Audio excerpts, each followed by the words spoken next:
बेदारी में खौफ पैदा करते हैं। ये उस चीज़ का वो है कि आपका माइंड डाइवर्ट हो पढ़ाई से, आप इस झगड़े में लग जाओ कि किसी ने कुछ कर दिया है या ये कि दुश्मन आ गया है घर में।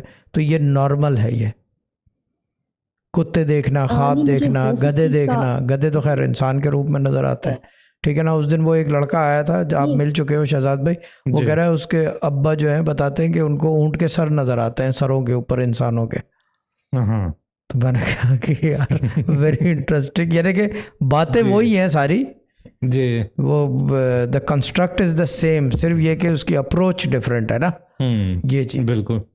लेकिन शाह साहब मुझे जब ये सांप वाले ख्वाब आते हैं ना तो मैं डरती नहीं है, मुझे इस तरह नहीं होता कि डरते, देखें डरता तो मैं भी नहीं हूँ, मगर ये आते हैं नहीं जी। लेकिन मैंने ये फील किया है कि जब आपने पहली दफ़ा दम स्टार्ट किया था ना 17 सीरीज का, तो मुझे पहली दफ़ा जब मैं दम लिया था उस दिन मुझे सांप वाला पहले दिन ख्वाब आया था कि इतने सांप ही सांप है घर में। और हाँ, मेरा तो नॉर्मल कुछ भी नहीं है, ये कोई कुछ भी नहीं होता, मुझे भी पता नहीं क्या क्या दम नजर लिया आता था है। तब भी ख्वाब आया था सांप वाला। सांप